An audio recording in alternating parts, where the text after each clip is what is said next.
అందరికీ నమస్తే అండి. ఎలా ఉన్నారు? ఇన్ని రోజుల్లో ఎప్పుడు కూడా మా ఊరు గురించి చెప్పలేదండి. మా ఊరు పేరు కుందకూరు. ఇది ఉమ్మడి నెల్లూరు జిల్లాలో ఉంటుందండి. చాలా చిన్న గ్రామం, చుట్టూ పచ్చటి కొండల మధ్యలో ఉంటుందండి మా ఊరు. పుట్టినూరికి ఏదో ఒకటి చేద్దామని చెప్పి మనసులో ఎప్పుడు ఉండేదండి. మా ఊర్లో ఒక సమస్య అయితే నాకు గట్టిగా కనిపించిందండి. నిజానికి అన్ని ఊర్లో ఉండే సమస్య ఇది, ప్లాస్టిక్. ఈ ప్లాస్టిక్ ని 100% మనం అంతం చేయలేకపోవచ్చు, కానీ కనీసం మా ఊర్లో ఉండే ప్లాస్టిక్ మొత్తాన్ని కలెక్ట్ చేసి రీసైకిల్ కి పంపిద్దామని చెప్పి పూనుకున్నాను. దాంతో పాటు మా ఊరు ప్రజలందరికీ ఈ ప్లాస్టిక్ వల్ల కలిగే నష్టాల గురించి అవగాహన తెప్పించాలనుకున్నాను. అందుకే 2 రోజుల ముందే అనౌన్స్ చేశాను, ఎవరైతే ప్లాస్టిక్ తీసుకొస్తారో వాళ్ళందరూ కూడా మంచి గిఫ్ట్లు ఇస్తాను అని చెప్పి. అన్ని ఏర్పాట్లు చేసుకుని ప్రోగ్రామ్ స్టార్ట్ చేశాను, కానీ ఒక్కరు కూడా ప్లాస్టిక్ తీసుకురావడం లేదు. అప్పుడే చిన్నగా స్టార్ట్ చేశారు ప్లాస్టిక్ అంతా కలెక్ట్ చేసుకుని రావడం. పల్లెటూరులో ఇలాంటి ప్రోగ్రామ్ పెడితే ఎలా తీసుకుంటారో ఏమో అనుకున్నాను, కానీ మా ఊర్లో ప్లాస్టిక్ ఉండకూడదు అని గ్రామంలో ఉన్న ప్రతి ఇల్లు కూడా ఎక్కడ కూడా ప్లాస్టిక్ అనేది లేకుండా అందరూ కూడా పార్టిసిపేట్ చేశారండి. వాళ్ళని ఇంకాస్త ఎంకరేజ్మెంట్ చేయడం కోసం ఎంత ఎక్కువ ప్లాస్టిక్ తెస్తే అంత మంచి గిఫ్ట్ ఇస్తానని చెప్పాను. అలాగే మా ఊర్లో ఉన్న రోడ్లన్నీ కూడా శుభ్రం చేయించానండి. ఇదే పని నేను ఇంత ఖర్చు పెట్టకుండా కూడా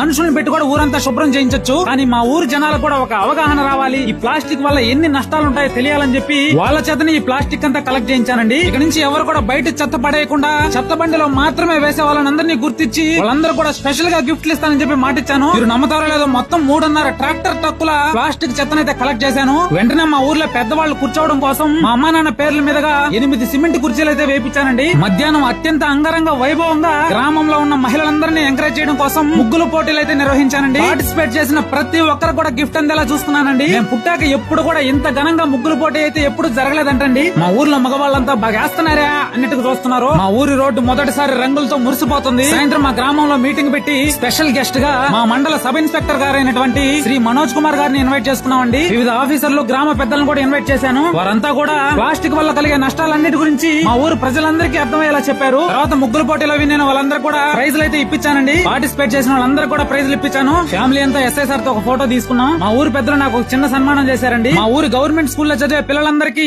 ఆట వస్తువులు, అలాగే రకరకాల పుస్తకాలు, పెన్నులు అన్ని పంచానండి. ఇదంతా కూడా మీ అందరి సపోర్ట్ తోనే అయిందండి. 1 మిలియన్ ఫాలోవర్స్ అయినందుకు మీ అందరికీ చాలా చాలా థ్యాంక్ యూ అండి.